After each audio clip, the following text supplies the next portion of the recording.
Hey guys, welcome back to my channel. Before we dive into the video, make sure to subscribe and ring the bell icon. Let's dive in. What if the boss's son snatched your $80 million deal and called you just a self-taught coder?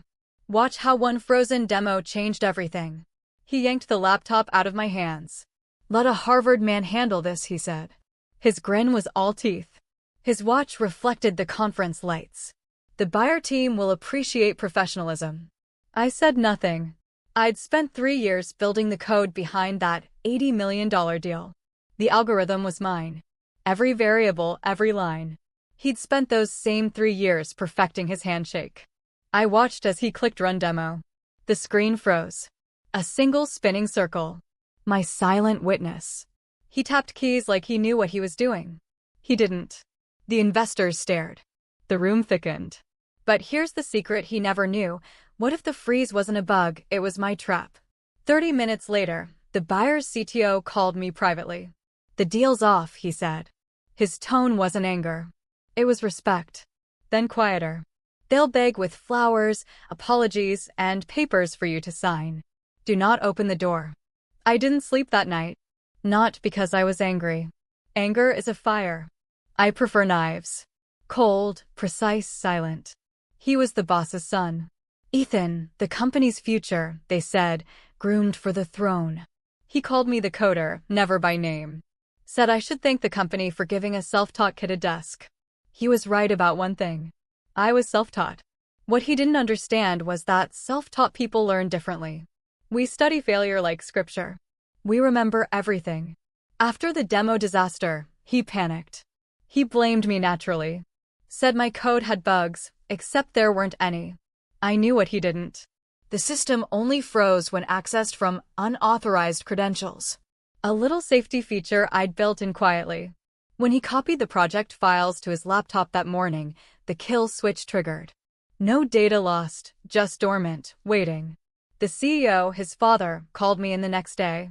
"Son, this was a big mistake," he said, using the same tone people use before stabbing you with a smile. "We can recover," he continued. "But I'll need you to transfer the source code to corporate ownership." I nodded calm. "I'll need a new contract then." He laughed. "You're lucky to still have a job." I left his office with my badge still warm from his hand. That evening, I backed up every file.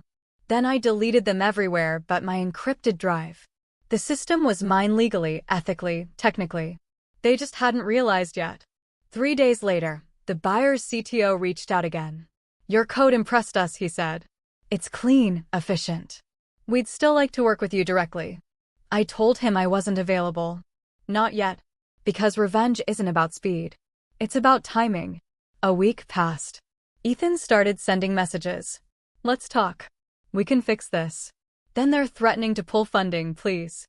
He switched from arrogance to desperation so fast I could hear it crack. The CEO showed up next, this time not in a suit. He looked tired. "Look, kid," he said. "We made a mistake. The buyers won't sign without your confirmation." He placed papers on my desk. "Just sign this transfer agreement. You'll get a bonus, a big one." I looked at the paper. It was a neat death certificate for my creation. "I'll think about it," I said. That night, I did think while printing my resignation letter. The next morning, I walked into the boardroom where they'd gathered. Ethan looked pale. The investors were dialing in remotely.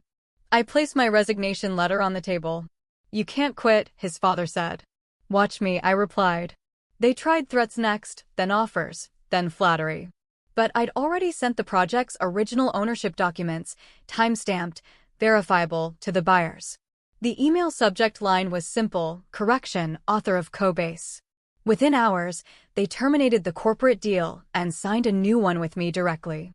That evening, I got a delivery, a bouquet of lilies, a card. "Let's discuss terms." No signature, but I didn't need one. I didn't open the door. Weeks passed. News spread fast.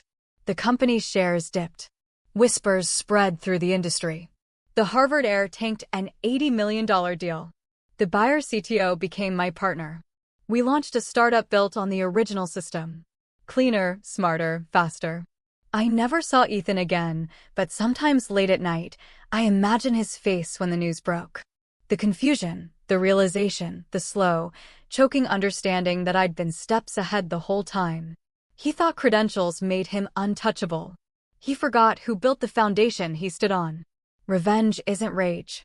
It's patience. It's the silence between the moment they laugh and the moment they understand.